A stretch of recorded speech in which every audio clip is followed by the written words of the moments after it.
Yo, what's up, everybody? This is your boy Jonathan. I forgot my hat and my glasses today because it was raining. Yabba dabba do. Baby, I got you. So it was raining this morning, and I didn't know that, later on in the day it was gonna be super hot. So I'm kind of like squinting right now. I need my glasses. But so I wanted to talk to you about something important today. Yabba dabba do. Anyway, so what I wanted to talk about is something serious, and it's about taking advice. And it's important to understand about taking advice, right? A lot of people, right, they don't want to take certain people's advice on matters because they don't see that person having the results they want, right? So I've experienced with a lot of this with people recently.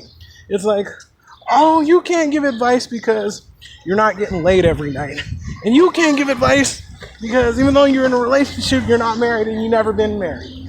And you can't give advice because, yeah, you've had girlfriends, but you had breakups. And you can't give advice because you don't make six figures and don't have enough money to support making a family, right? So, you know what I have to say to this? And this is a problem with a lot of people and why there's a lot of incels and those incels are failing, is this. They look at people who get immediate results and they want the information that'll get them immediate results. But there's 3 different questions you have to ask yourself. When you look at somebody who has immediate results and can give you those and, can offer a little bit of advice on those immediate results. First of all, number 1, did those people really have those results that they say they had, right? So if you look at a lot of pickup artists, right, they will swear up and down they know how to get women and they get a different girl every night.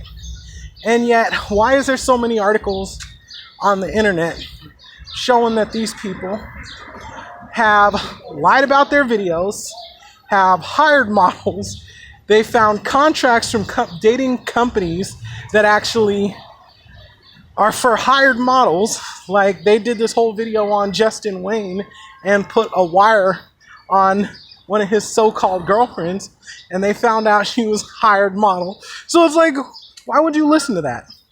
And then there's this pickup artist, Luke from RSD, right? And he basically told one of his students, yeah, I may not be hooking up every night, but I know how to market myself, so it's all good. And it's like, you ain't getting no one, but just because you know how to market yourself, it's like everybody's going to take your advice, right? So that's number 1, right? Are those people really getting the results that they claim they're getting? Number 2, unspoken advantages. These are advantages that people have that they don't talk about because, people try to make things overcomplicated. Like, for instance, when my dad had met my mom, my dad's a white man, and everybody knows in this country, white people have these unspoken advantages over a lot of other people. Plus, he was super muscular and strong and a good-looking guy because he was an athlete. He ran and he swam. So, that's an unspoken advantage right there. And what I know about my dad is every time I ask him, okay, can you give me some dating advice? He'll sit there and be like, wait on God, right?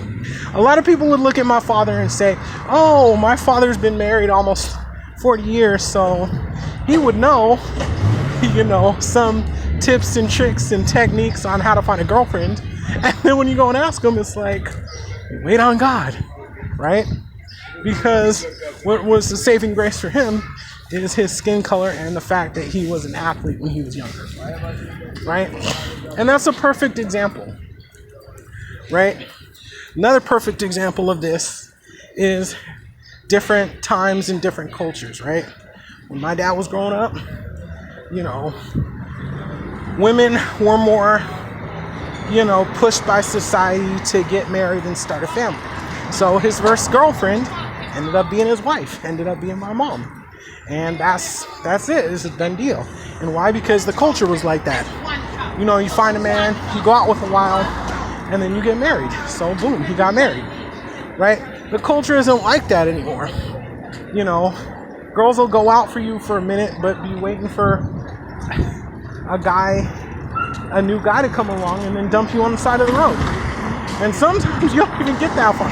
Sometimes you get dumped right after the sex. Like, are you serious? So that right there is another indicator of like why you shouldn't, certain people you shouldn't ask advice from, because it's a different culture. Same thing. I was talking to some of my, co-workers in their 40s and 50s, and they say, oh, it's easy, there's plenty of fish, blah, blah, blah. You'll find some. If a man can't find a woman, he must be gay because it's so easy. Yeah. But you grew up in a time without online dating. You grew up in a time without technology. You grew up in a time during social media, before social media. So of course, it was a simpler time. Men didn't have to worry about all this online competition, but now they do. So when you look at people, you have to really think like, if you want immediate results, right?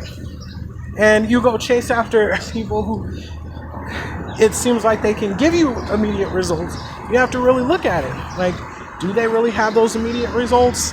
And you have to say, what's their unspoken advantages?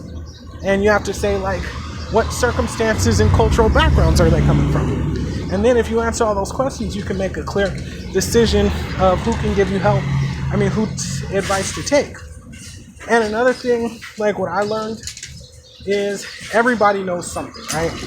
So it might be some guys watching this video who know where all of the cool clubs are that have a lot of single women. They may never been with a woman in their life, but they at least know where all the clubs are.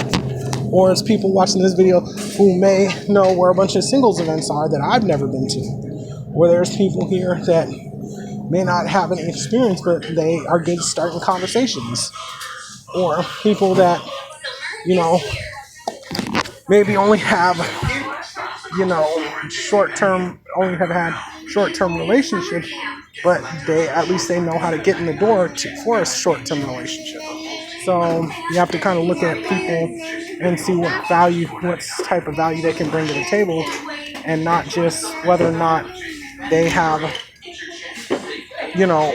proved or can get you immediate results.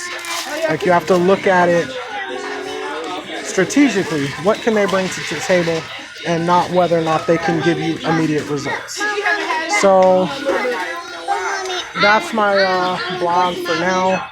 If you like this video, subscribe, give it a thumbs up, leave me a comment, and I'll get back to you. All right, everybody, I'm Jonathan. I'm out. Peace.